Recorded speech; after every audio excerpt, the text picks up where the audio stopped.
അങ്ങനൊരു സബ്ജക്ട് നമ്മൾ അധികം ആരും പ്രയോഗിച്ചിട്ടുള്ള ഒരു സംഭവത്തെ പറ്റി ഇങ്ങനെ പോയി അന്വേഷിച്ച് അങ്ങനെ ഒരു സാധനം ഉണ്ടാക്കിയതാണ്.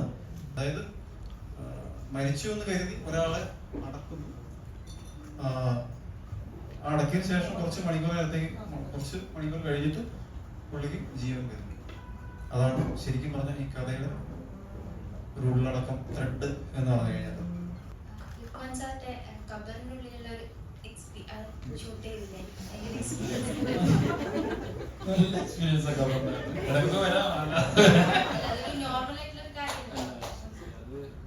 അത് ആക്ച്വലി എനിക്കത് ഞങ്ങളത് വേറൊരു സംസാരിച്ചുള്ളൂ.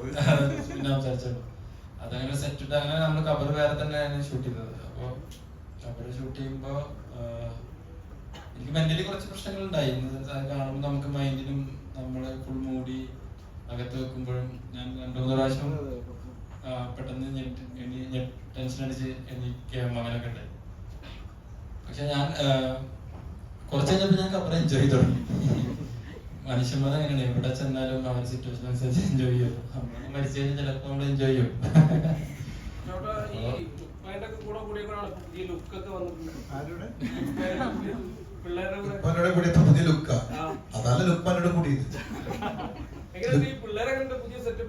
സൂപ്പർ അല്ലേ? അല്ല എന്റെ മോനും പെടും,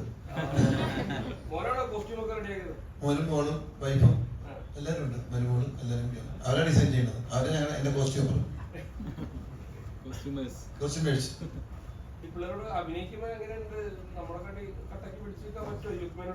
നമുക്ക് മേലെയാണ് അതില് ചില സംഭവങ്ങളൊക്കെ പൊളിച്ചു എല്ലാരും.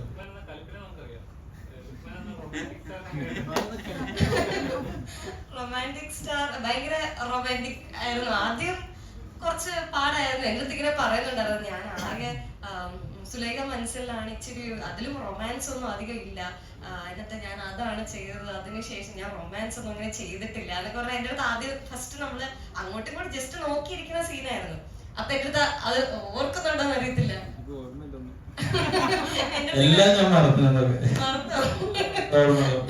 അപ്പൊ എൻ്റെ അടുത്ത് ഇങ്ങനെ പറഞ്ഞിട്ടുണ്ടായിരുന്നു. അപ്പൊ ഞാൻ പറഞ്ഞു ആന്ന് കുഴപ്പമില്ല, അത് സെറ്റ് ആക്കാം, നമ്മള് കുറച്ചു നേരം അങ്ങോട്ട് നോക്കിയാൽ മതി പറഞ്ഞിട്ട് നമ്മള അങ്ങനെ സിങ്ക് ആയി. ആദ്യം പുള്ളി ഇങ്ങനെ പറഞ്ഞിട്ടുണ്ടായിരുന്നു. പിന്നെ നമുക്കൊന്നും പറയണ്ട, നമ്മുടെ നമ്മളെല്ലാം ചെയ്തോളും, എല്ലാം സെറ്റ് സിങ്ക് ആയി. അപ്പൊ അങ്ങനെയായിരുന്നു, നല്ലായിരുന്നു. It was nice working with ലുക്കും, നല്ലായിരുന്നു.